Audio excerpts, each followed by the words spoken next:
gets dark, I want to put this chair next to it.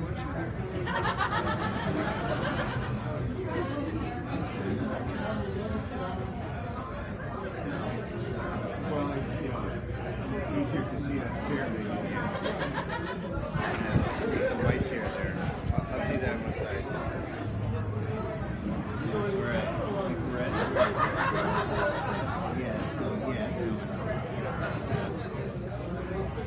Test. There we go. All right. Welcome everyone to the last Science Cafe of spring 2018 season. We've been learning about the chemistry of light. It's been a fascinating journey for those of you who've been to the previous cafes in this series. I was thinking that it might even be uncomfortably hot this evening, but it's a nice, cool April day in Tucson, and I think we all I want to say a word of appreciation for Neil McSweeney, who is our facility manager at Flandreau Science Center and Planetarium. But it was his ingenuity that came up with these special extension legs for our shade structure, so that we could shade the screen so you can actually see what's on there. So thank you to Neil. He is at the soundboard over there this evening. And it actually works. We weren't sure if this would work, and we came up with all sorts of ideas, but he's the one who found the solution. So we're happy about that. And we won't see you all again until September of next year. I know, it's a sad thing. I love Science Cafe every month, and I actually get to attend Science Cafe because I host it. Otherwise, I'd have to be like transporting my kids from soccer to hip hop, you know.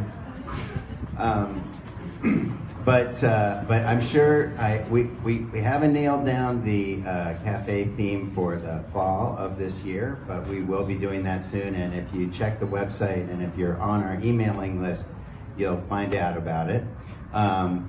But because before we get underway, I just want to wish everybody a great summer. As most of you know, I work at the Flandreau Science Center and Planetarium. And that's a great place to go when it's really hot out. Come and get some cool science on a hot day. Sit back, relax, watch a planetarium show, learn all about exoplanets or black holes, that kind of thing. So we welcome our summer visitors at Flandreau. And with that, and with the wind, it's still holding up. Ingenious. Tie downs, it's holding the screen in place. So with that, I want to welcome Jimmy Stanfill, James Stanfill, but goes by Jimmy, and he's going to tell us how photovoltaic cells work. This evening, it's all due to chemistry. Thanks to chemistry, harnessing the power of sun, creating power from light, Jimmy Stanfill. Okay, well, thanks, Chipper.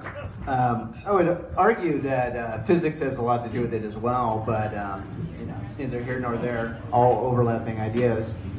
So thanks, first of all, everyone, for allowing me to talk and spend an evening with you. Also, thanks to my fraternity brothers and sisters who helped put this together, especially Kristen, who's sitting there in the audience. So this has been fun the last 4 lecture series. So yeah, today I'm talking to you about how to use the sun to create power, specifically from the light that's coming from the sun. And so what we're talking about with this title is really something called a photovoltaic. And these are devices that convert light to electricity. Ideally, this is from the sun. Sometimes these are called solar cells. I feel like this was worth pointing out early on. I'm sure this is probably a word you've heard.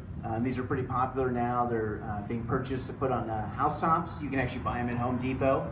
I maybe accidentally will call them solar cells sometimes, and sometimes photovoltaics, sometimes PVs, so forgive me. But essentially, all the same thing.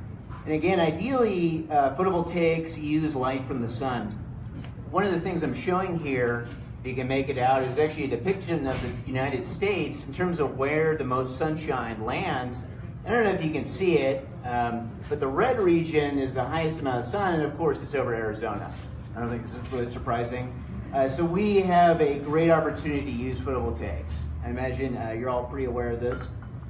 Interestingly, though, I thought it was worth pointing out the high temperature in Arizona is not always that great for photovoltaics. So from my understanding, sometimes regions like Colorado tend to actually perform a little bit better. But nonetheless, we should care about PVs in Arizona. Before I dive too much into how photovoltaics work or solar cells work, I wanted to remind you of this guy here, the so-called electromagnetic spectrum. This is something that we've talked about the last 4 lecture series that basically allows you to describe light as a wave that has different amounts of energy. So you can imagine we have real low energy electromagnetic light, like radio waves, and it moves all the way to really short wavelengths, things like gamma rays. And the sun, which includes much of this visible spectrum, is parked right about here. So I'll be referring to some of the energy-related properties of light later in the talk, so I just wanted to kind of remind you of this. And just to kind of drive this point home, you can categorize, sorry, I'm not used to this clicker.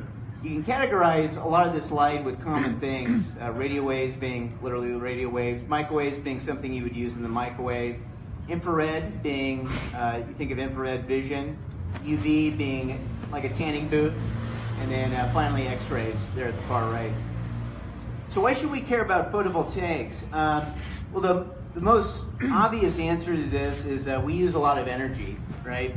So this is a plot that I was able to make using a pretty cool website that the government provides. And you can basically look at what are going to be the energy demands of the future. Now, obviously, this is a model, so it's not perfect. It's actually looking at 3 different regions and whether there's going to be a low or high economic output.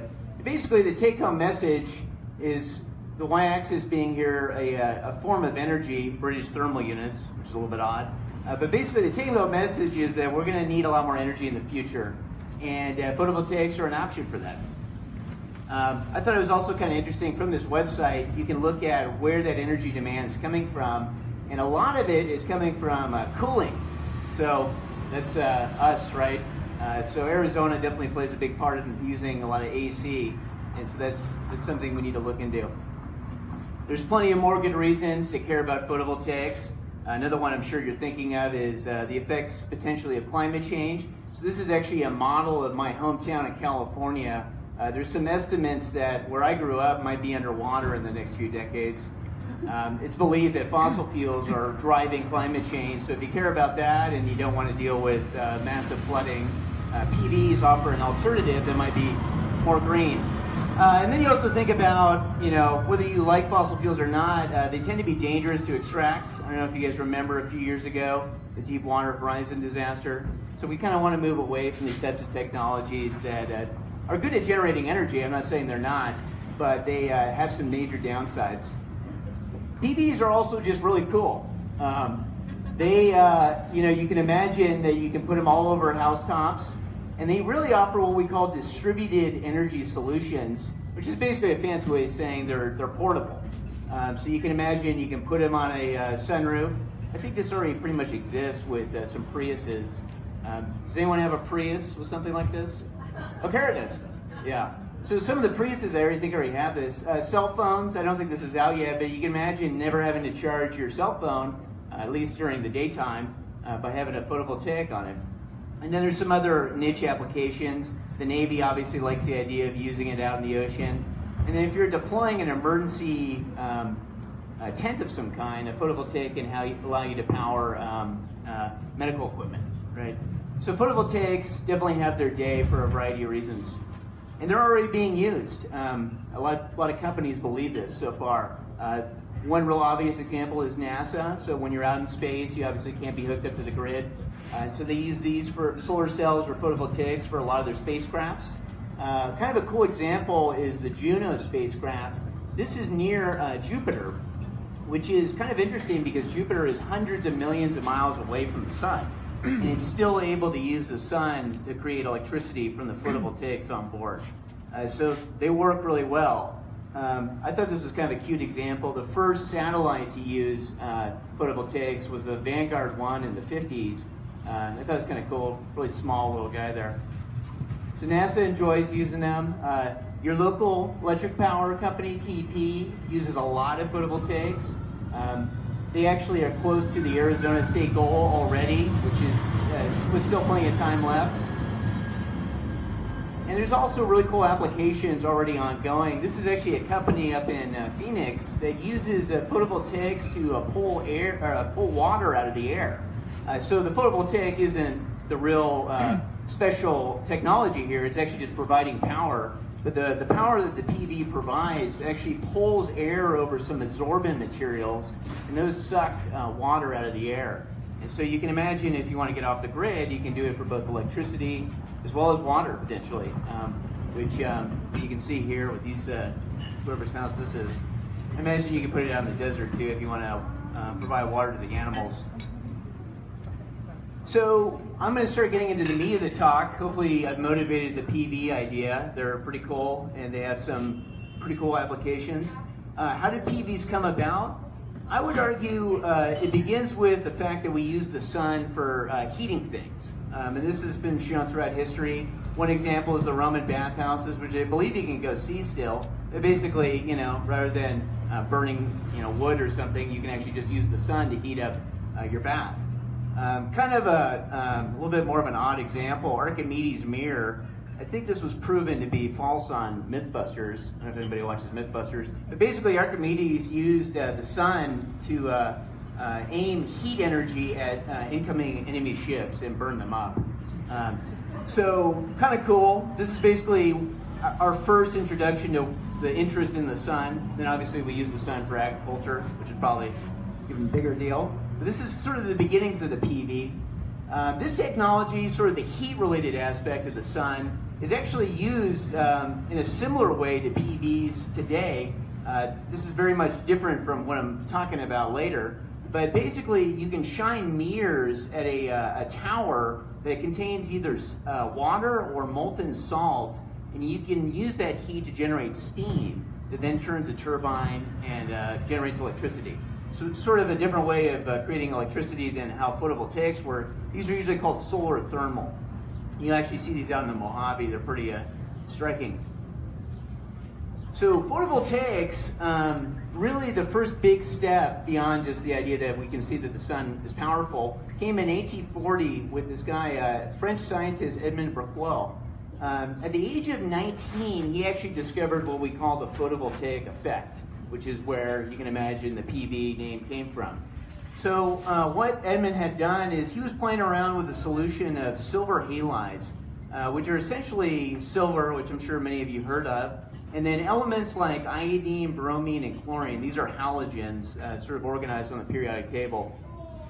Interestingly, these type of compounds, which he happens to be using a solution here, also are used in photography. And this, I think, was his original sort of exploration.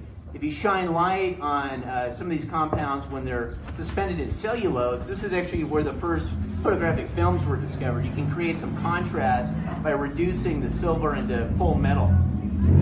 But what was really cool that Edmond discovered is that if you have this silver halide solution and you introduce some electrodes, which is just a fancy way of saying some metal sheets of some kind, and you hook them up into some sort of wire structure, what he saw is if you shine sunlight on it, you can actually measure electricity through a voltage and a current. And this is the beginning of the photovoltaic effect that was later named. It's not clear from my research that he did much with this, but nonetheless, this was a profound discovery in its day. The next big step in the development of PVs arguably came with some big physics discovery, which is kind of what I mentioned at the very beginning of this. And that really owes to these two guys. I'm sure you guys know Albert Einstein. Some of you maybe know Max Planck. He was famous a little bit before Einstein, but these two together sort of reshaped how we thought of atoms, and that actually affected how we understood how light interacts with atoms. And what they showed is that normally we think of the atom as this structure here, where we have a nucleus and then a bunch of electrons sort of just hanging around it. What they showed, though, Planck and Einstein, is you can actually think of the electrons living in a low energy state when they're sort of not being interacted with, right? But there exists a high energy state above it that you can actually access with a certain quantum of energy. So this is actually sort of the beginning of quantum mechanics. I'm sure you guys have heard of the word quantum when it comes to quantum mechanics. Planck is actually who came up with this idea. And it doesn't seem that important, but basically in the previous of these guys' discovery, it was thought that electrons could live in any energy state that they want. But Planck said, basically, there is actually very specific energies that exist. Einstein, furthermore, came around and showed that if you introduce light that has the same energy difference as this low and high energy state, you can actually excite this electron in the atom to a high energy state. The key point there is there has to be an energy matching. The light that's coming in has to equal the exact energy between these states.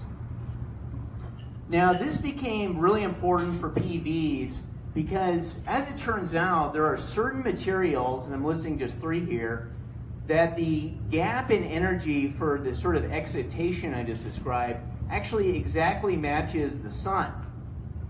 Sorry. So you can see here that if you were wanting to excite this electron, you have to introduce some kind of sunlight energy. And so you can imagine if you had the sun, you could excite it up to this excited state. Now what's important about this is this excited electron is a source of what we call electrical current. Okay, so what is current? If that's not something familiar to you, electrical current is essentially a measure of charges that you can move around per some unit of time, in this case seconds, okay? And so you can kind of think of this as sort of comparing it to how water moves. Current is sort of like measuring the amount of water molecules that would come down this type of waterfall, this sort of label number 1, versus the second waterfall that's a little bit drier. You can imagine there's actually a difference in the number of charges that would move down either of these. So by exciting this charge, we get into a state that we can actually use it in sort of this current motion. Just to sort of drive this point home, if you irradiated this piece of silicon, you would generate a charge that if you had some means of polarizing it or moving it, you would actually see it move, and this is the current I'm describing. The other important point about sort of this excitation process I'm describing is that you actually generate a second particle when you excite these materials. This is actually kind of a bizarre idea that I'm not sure hardly anyone really talks about. But when you pull an electron into an excited state, you leave behind something called a hole. You can think of this as essentially where the electron used to live. It has a positive charge. It's not the proton, which I think maybe some people think about, but it's essentially just sort of like a gap in the atom that essentially has a positive charge. This is really critical for PVs because the attraction that exists between the hole and the electron is a source of electrical voltage. There is actually a driving force to want to pull this electron back down. This goes to the idea that opposites attract, right? So the negative electron wants to come back to its empty spot, this sort of positive hole, okay? You can think of electrical charge as the amount of energy per charge that you excite, much like how high up the electrons maybe would be in a waterfall type of situation. This, for example, would have more voltage versus this more shallow waterfall. The other sort of analogy there is you can imagine the holes are at the bottom of the waterfall and the electrons kind of want to travel down to it. The big take-home point here is that when we excite these materials, in this case things like silicon, gallium arsenide, and actually the same material that Edmund worked with, you can generate power from the current that's possible as well as the voltage, because power is current times voltage. The other sort of important point to drive home here is that given enough time, though, these charges will recombine. They will come back together, and you will lose everything that you possibly generated. So if you're going to excite these materials, you need to use them to do power quickly, otherwise they will recombine. So the question became, how do you spatially separate these charges that can generate power? So that came with the next big discovery, which happened at AT&T Bell Laboratories. So this isn't really your common private university. This is actually privately owned. I'm sure you guys have heard of AT&T. And this laboratory actually is known for a lot of discoveries. So I'm talking about photovoltaics here, but it's worth emphasizing that Bell Labs actually helped discover the laser, the transistor, the telephone, as you probably could have guessed, as well as some of the programming languages like Unix. So I feel like we give a lot of credit to like places like Harvard and MIT, but AT&T Bell Labs was actually a pretty awesome place. There were three gentlemen there that sort of understood the stuff I just described, but the idea that you could excite materials, maybe have a voltage, maybe have a current, but they also discovered a way to separate these charges to use them for power. The way they did that was sort of a curious process. They took a piece of silicon, which I described earlier as being one of those materials that you could photoexcite with the sun, and they actually created a special kind of silicon that had extra electrons. This is called N-type silicon. They actually did this by introducing impurities, things like phosphorus, antimony, and these actually gave electrons to the silicon material. Likewise, they created another kind of special silicon called P-silicon that actually had less electrons. It was depleted. They did that with some impurities that actually, you can think of sort of stole away electrons from the silicon. Now, what's really cool is if you bring these two types of silicon together, this N silicon with extra electrons, and this P silicon with depletion, you can actually create something very interesting at the interface of these two materials that became really important for PVs. And what it is that the N-type silicon will give electrons to its buddy that is sort of depleted and create what we call a PN junction. The critical thing here is right where they shared electrons, we have a built-in positive and negative charge in the material, essentially an electric field. Now, why is this important? Well, if you imagine that you were going to make a photovoltaic out of the silicon materials, which I described briefly as being photoactive earlier, you imagine you photoexcite it with the sun, you're going to generate those excited charges I described earlier. You're going to have an electron in high energy states, and then you're going to have its whole buddy right below it, and they're going to be attracted to each other, okay? And so there's sort of a clock in which you need to do something with these in order to use them for electricity. And so you can imagine these charges actually do meander around the actual silicon material, but with enough time, they recombine, and basically it's all over.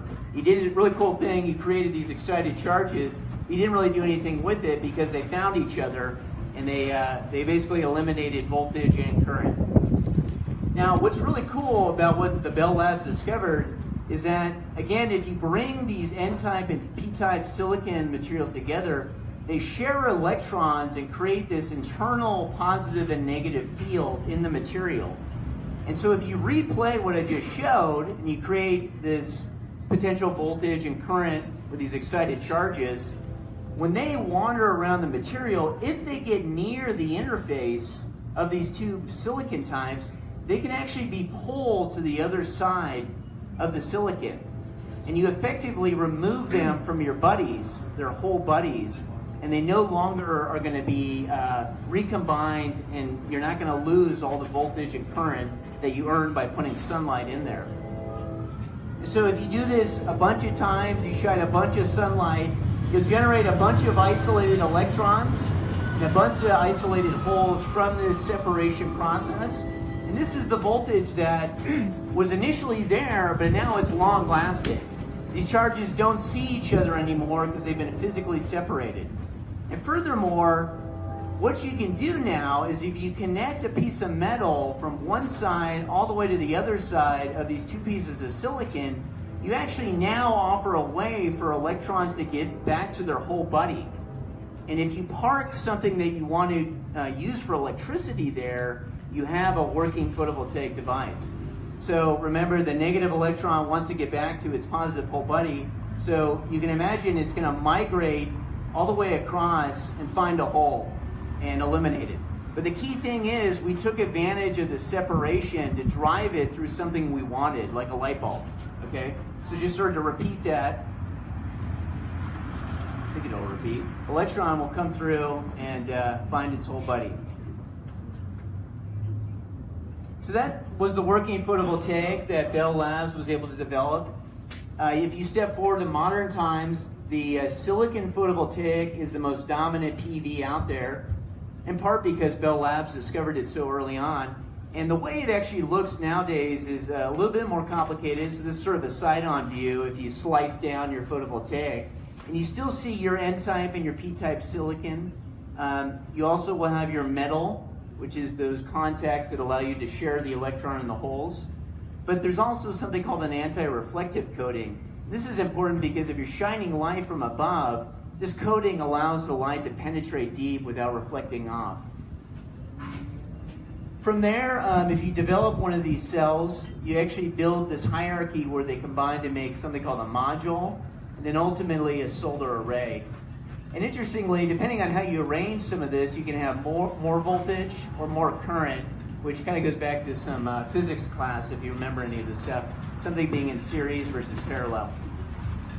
And then ultimately, these solar arrays are hooked up to your grid. Interestingly, these are called direct current generators. So before it's actually used for your household, there's something called an inversion process where we turn it into something called AC electricity, which is actually what comes out of your wall. Okay, so that was all the physics for this talk. Hopefully you didn't go to sleep. But the rest of this is more focusing on what kind of chemicals are out there that make up solar cells. So the materials I'm going to present, the chemicals I'm going to present, they're all photoactive. They all have the ability to create the p-n junction that I described.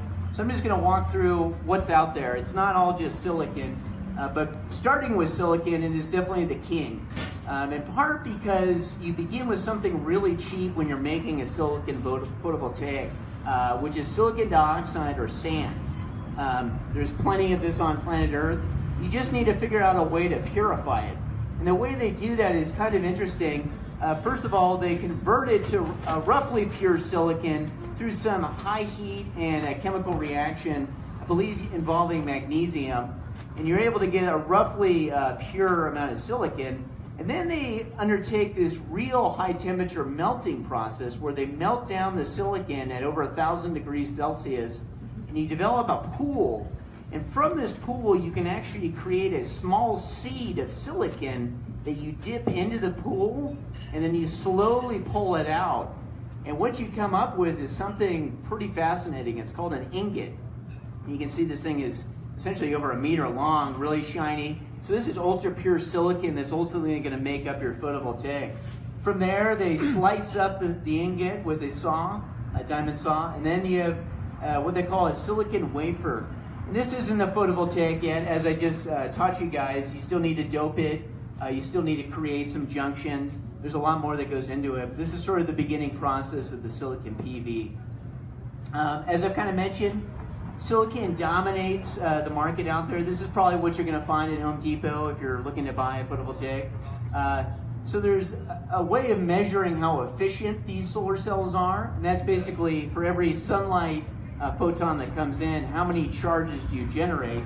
And they're pretty good in the land of solar cells. This doesn't sound great, but about 1/4 of the time you generate electricity with these guys. And as I mentioned, they're really cheap. But there's some other solar cells out there. I don't want to just give all the fame to silicon. So there's photovoltaics also called thin film photovoltaics. And as the name implies, they're a lot thinner than silicon. They tend to be on the micrometer scale, whereas silicon is a lot thicker than that. One example is cadmium telluride. There's actually a fairly local company in Tempe called First Solar that produces these. These are awesome because they use a little bit less material than silicon, so you can imagine needing less support and less material to manufacture. They tend to be a little bit less efficient.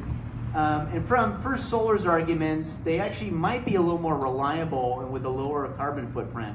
So if you're interested in photovoltaics, this is a really cool company that has an international market, and they are doing some great work.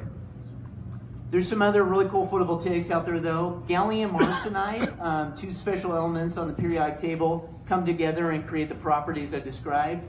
These are sort of your big budget photovoltaics. So this is what NASA is going to be using on their Juno spacecraft.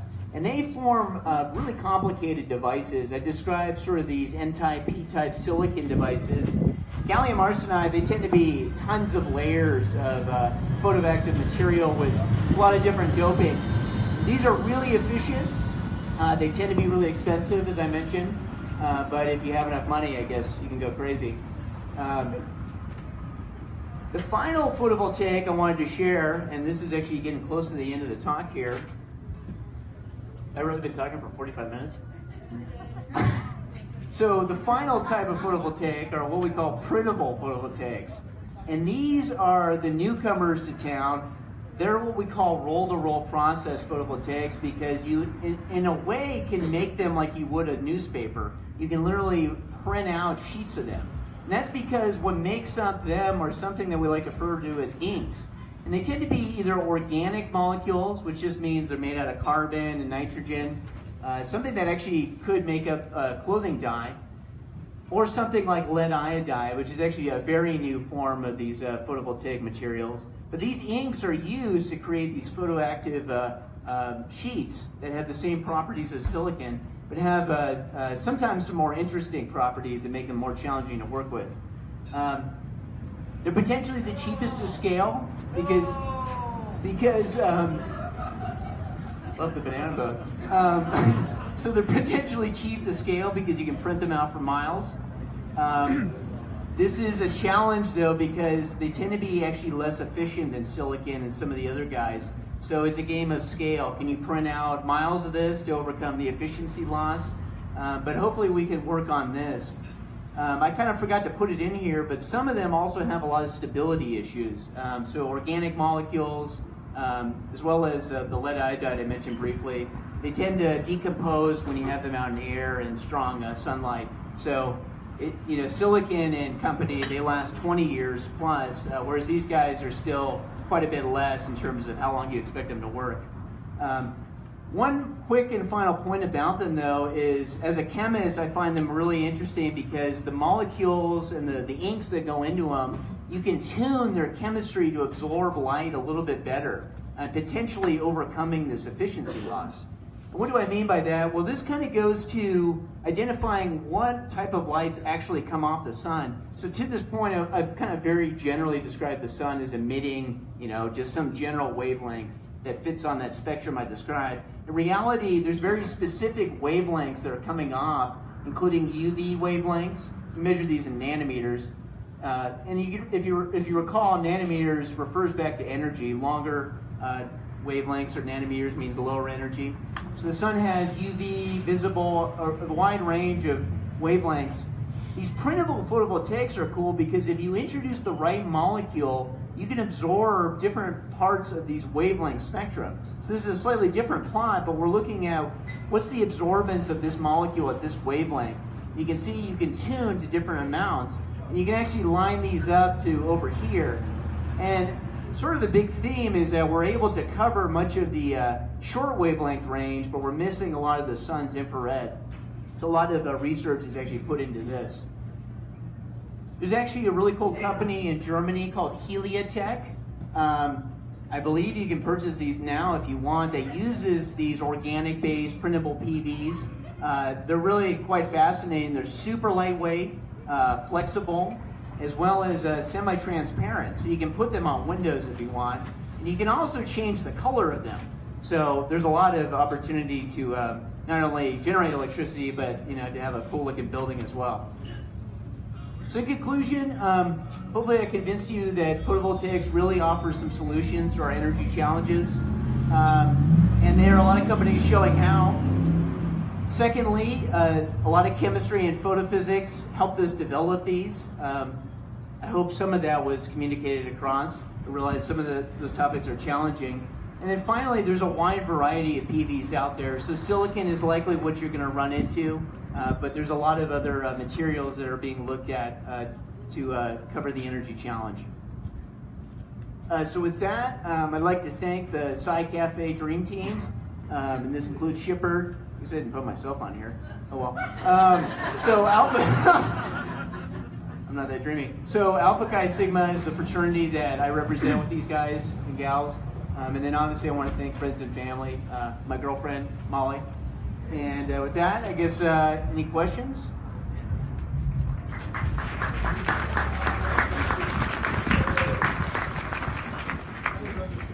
Thank you, and many of you have been here before, so you know if you have questions, raise your hand and I'll bring you the microphone. Before we get underway on the questions though, because you gave the shout out to the Science Cafe Dream Team, I just wanted to thank all of you guys from Alpha Chi Sigma that put this series, The Chemistry of Light, together.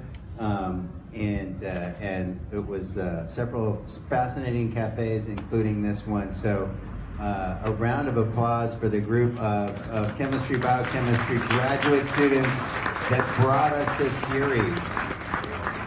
They were motivated, and they're doing fascinating research, and exciting to see what they do in the future. And now we'll go to the questions. And I see a hand here, I see a hand here, I see a hand there. So I'll get to you in the order I see them going up. So maybe I missed it, but what's the current state of the art for efficiency for standard solar panels? So if you're talking about the silicon photovoltaics, from my understanding, first of all, it depends on the size of the silicon cell.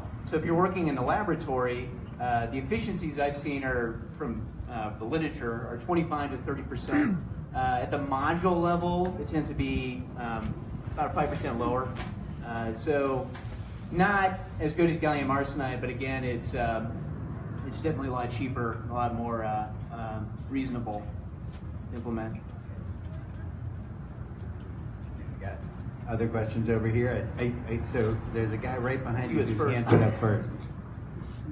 You mentioned the topic that they lose efficiency in the summertime, and our system doesn't produce as much. What is the mechanism behind that? That's a great question. I think the easiest way to explain that is, photovoltaics are electrical devices at the end of the day, and all electrical devices have this property in a sense that at higher temperatures there's more resistance in them. And so that's essentially the cause of that. There's so many competing mechanisms at sort of this atomic scale between what the charges want to do. But resistance is one of the properties that describes the way these charges would move through the material, sort of a fundamental property. And that value goes up the hotter it is. So you might be able to generate a lot of charges when you hit it with sunlight, but if they can't move efficiently through the material because it's really hot out, which leads to more resistivity, then it doesn't really matter. You're not going to be able to extract these charges. I'm trying to think of what really the atomistic explanation of that is when it comes to sort of energy levels. Not entirely sure, but in general, it's that the resistivity goes up. Thank you. We've got another one right here. I'm curious, the Juno satellite going around Jupiter. Yeah. What's in the panels, the solar panels on the Juno, and then going forward, what's going to be on solar panels for satellites in the future? Yeah, so I'm pretty sure it's gallium arsenide. I think the only hesitation would be that the stability versus maybe silicon, but I think gallium arsenide actually wins out on that too. And then of course it's supplemented by some nuclear power, I think at some level. But as far as I know, it's gallium arsenide. Well, about 2 weeks ago, I read an article that in China they're developing a photovoltaic panel which also generates energy from rain washing over the panel. Oh. Have you heard anything about that? No. That no. would make them even more versatile. Yeah, no, I imagine, yeah, if you have rain. Yeah, I don't know, is that some kind of gravity effect? Yeah, I mean, obviously, like when we talk about moving away from fossil fuels, there's so many options out there, and one of them is water in terms of turning a turbine, right? So I think that might be one of the oldest, is the idea of not a windmill, but like a waterfall type of windmill. So I wonder if that's what it's related to. I don't know. There's also plays into what he just brought up about temperature. I imagine water is going to cool down the photovoltaic, if I was going to guess, right? And that's going to help your efficiency. Well, if I can find the article, I'll send it to Shipper. That sounds great. I'd be interested. Thank you. Yeah, I'd be interested to see that. We could post it on the Flandreau Facebook. Here's another one back here. I've heard of solar panels being characterized as either monocrystalline or polycrystalline. What is the difference? Right. So it's, at one point I had that in the slide about how to make the silicon PVs. So that is a statement about essentially how high of a temperature do you want to go to melt the silicon and how slowly you want to pull it out. So if you don't go to as high of a temperature when you're melting down the sand, you tend to introduce defects. There's sort of some remaining interconnections between the silicon. It's not a full pool of water. And so as you pull it out, there's going to be somewhat arbitrary boundaries between the silicon crystals. It's not a complete crystal. So that's the polycrystalline versus mono. And that matters a lot because if you're starting with a material that has a bunch of boundaries, those actually are barriers in which the electrons or the holes have to jump over to actually be harvested for electricity. Whereas a monocrystalline, single crystalline silicon, it's just like a freeway, right? As soon as you photoexcite, it's going to find its electrode terminal and you can use it for whatever power. So like as to why they're created or how they're created, it's a little, chemical related in terms of temperature and how you actually pull out the ingot. But yeah, that's essentially the idea. And again, the polycrystalline are a little bit less efficient. And there's actually a third version called amorphous silicon that's even more brutish. I'm not sure exactly how they make it, but it's hardly crystalline at all. There's a bunch of defects. It's not a single entity at all. And those are even less efficient, but they're really cheap. I'm looking for other hands, other questions out here. Okay, here we go.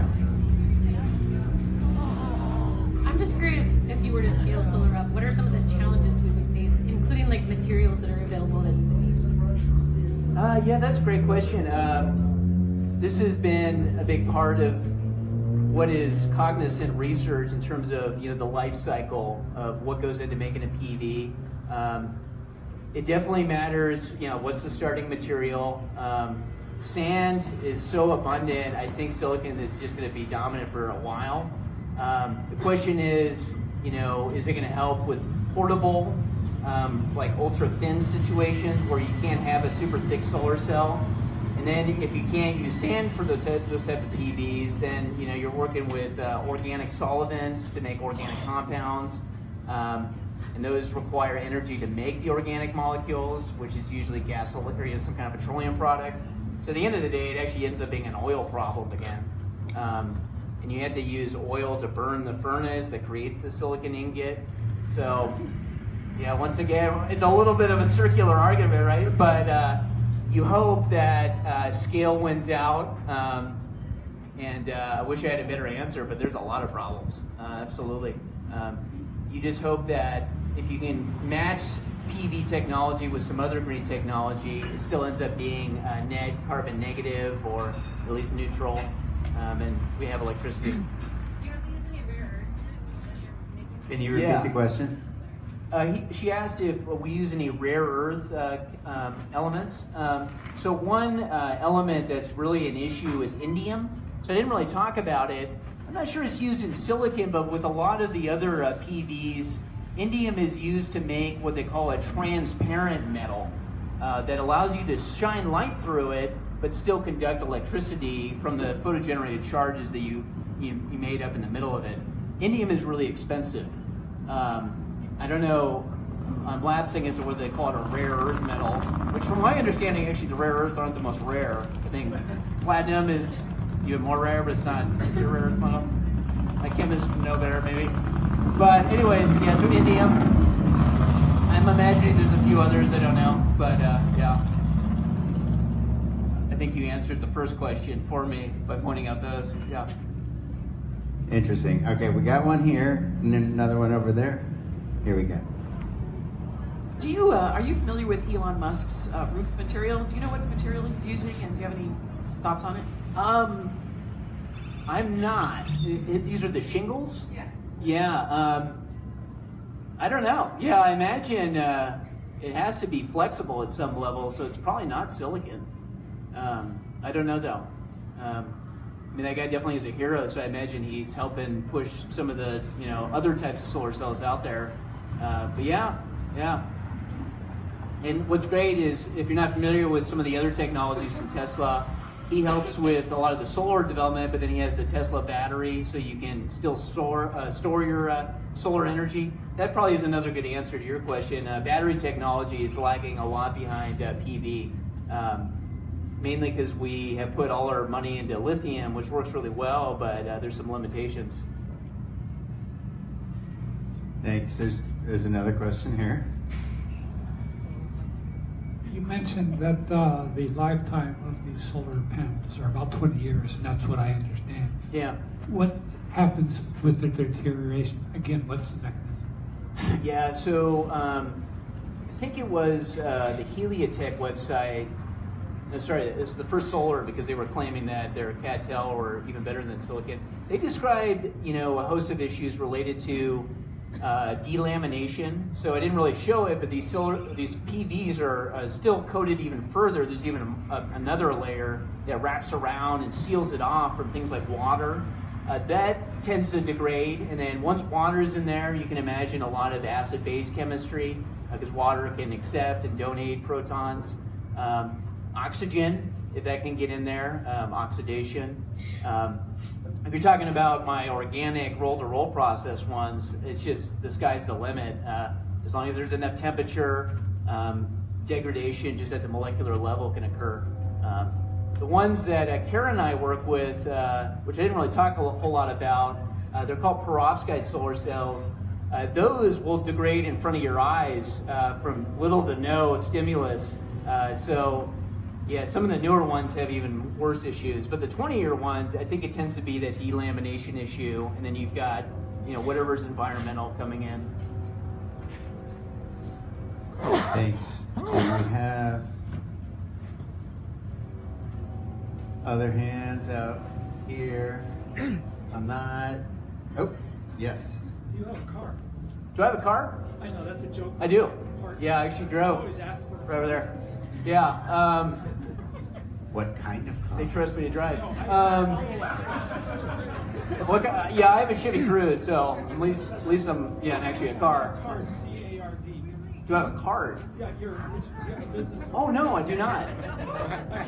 I know. It's pretty embarrassing. Because there's a line of people following you around. Well, what do you do this? Can you answer this question? He might slip you his email later. I definitely could do that. Yeah. Sorry to disappoint you. Yeah, I should have a card. I feel like in order to get a job at some point. Yeah. I mean, our generation is a little bit behind with that kind of stuff, right? I'm looking around for other hands. I don't see any right away. So that last comment actually leads me to some questions of my own. What is are you doing research on some of these types of solar cells, and what's your research on? Yeah, so I guess I kind of briefly mentioned it just a second ago. Kara, who gave the second Sci Cafe talk, we do research on the fourth type of solar cell that I described, the printable type. We don't necessarily focus on the material within those that absorbs the light. We actually also focus on the electrodes that interface with those printable inks. So the electrode, which I just sort of called a metal throughout this talk, it actually controls the way that the photoactive material grows. And how it grows from an ink, so you imagine going from solution to something solid, that controls a lot of the electrical properties. So we actually change the surface of the metal, the electrode, to control the way that the ink grows out of the printing process. And then that's sort of the root of a lot of questions in terms of how to actually do that and how it affects stability. I maybe could give a talk about that at some point, but that probably would be on campus or something. But yeah. And is that something that U of A, there's a lab at U of A that's focusing on trying to develop that sort of printable PV technology? Yeah, so there's quite a few labs on campus. Kara and I are in the Armstrong group, the Neil Armstrong group actually, but not that Neil. And then there's the parenting group. There's a bunch in the chemistry department. There's some in optical sciences. There's actually a gentleman in optical sciences who's integrating PVs into windows at the side of the windows though, and he actually is able to allow light to come through the window, but then sometimes travel the perpendicular direction and hit the solar cell. So really cool stuff in optical sciences, real crazy optical tricks. And then engineering, I don't know too many people over there, but I think there's probably some work being done. Cool, thank you. Yeah. And I think Danelle often attends our science cafes, and she often asks this question, and it's a great question. How did you get on the path to science, to what you're doing now? Thank you, Shepard. Yeah, no, that's a great question. I'm like trying to remember how I wrote my personal statements about this. There's a lot of, it's usually the people, right, that you look to. So my grandfather, actually I haven't seen in a long time, he was actually an engineer, a German engineer, and I remember playing a lot in his basement in Southern California. So him in a very odd way, I don't remember him that well, but I remember being in his basement. And then just chemists that I've met later on. So there was a graduate student at UCSB I worked with a little bit. And they just got me more and more interested. They empower you, right? And then once you take that step and do your own experiments, you see how exciting it is to have countless failures, but then one success in an experiment, it becomes addicting, right? You're searching for that next wave. So, yeah, that was probably it, the people. Excellent, thank you.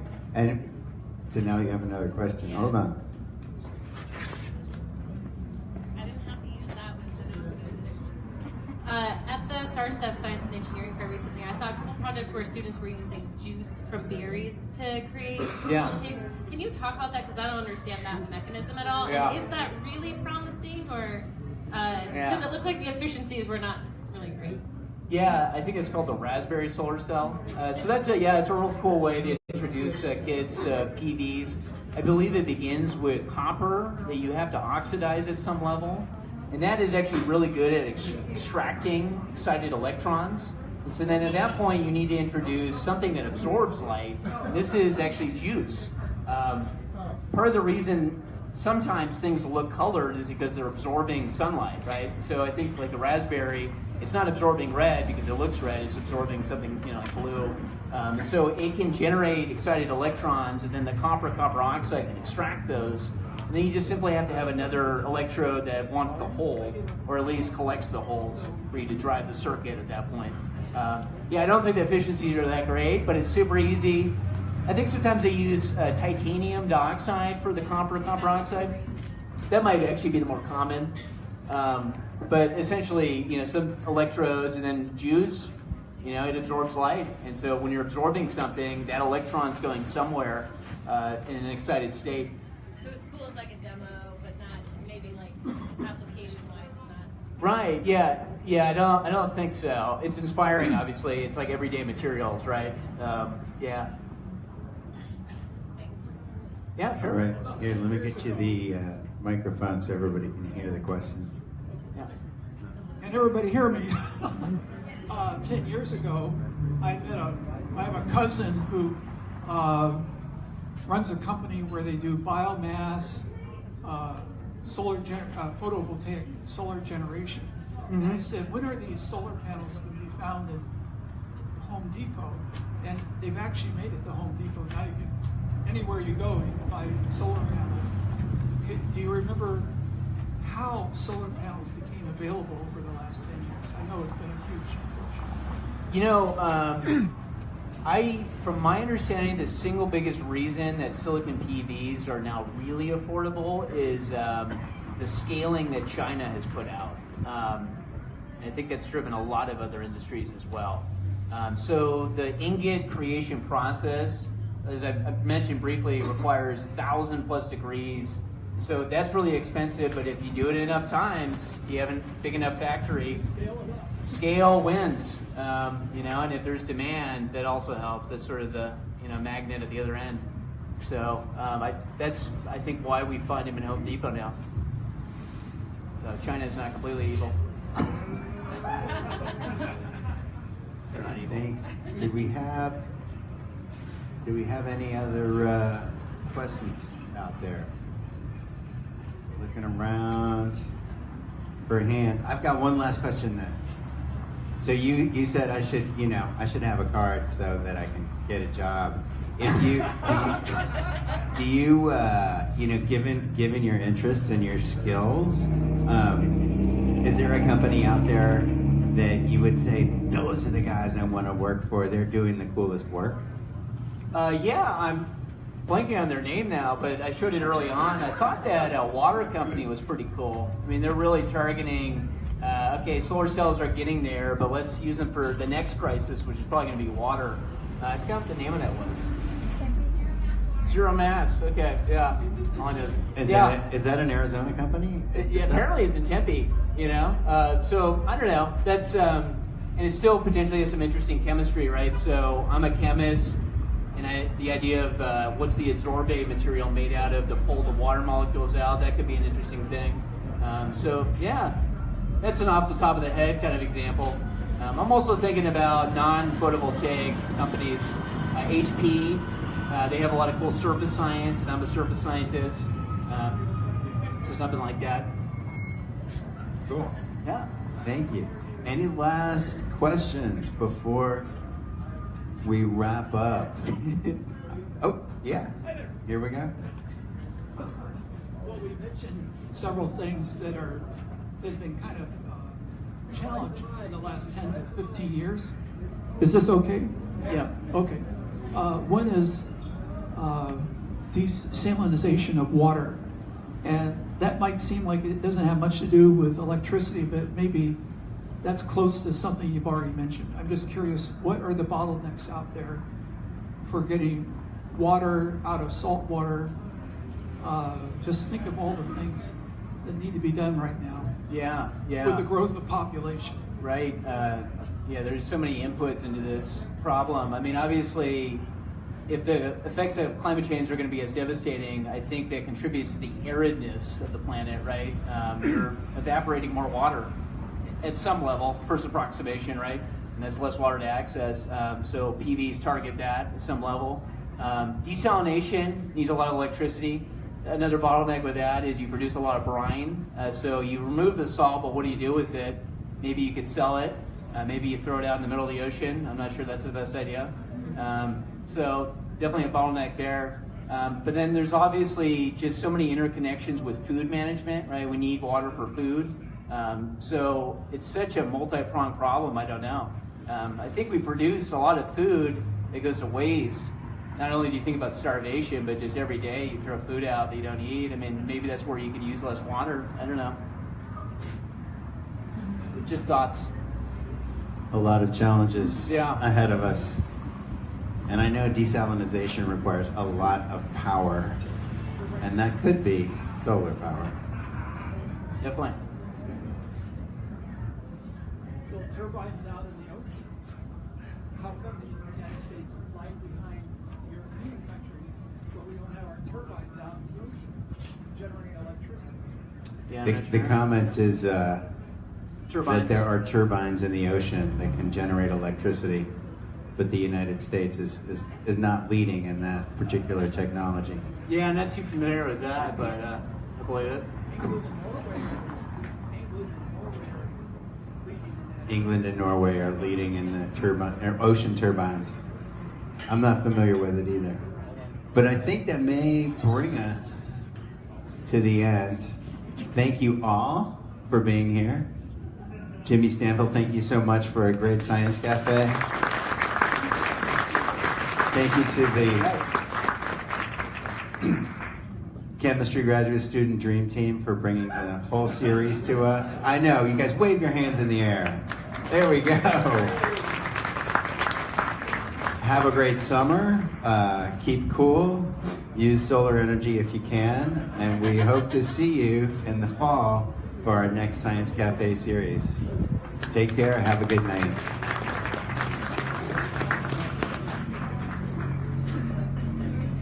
Nice to meet you, Gary. By the way, Hi, Martha. Jim. What's that? Yeah. Oh, yeah, I've been trying to get back into that. I've been so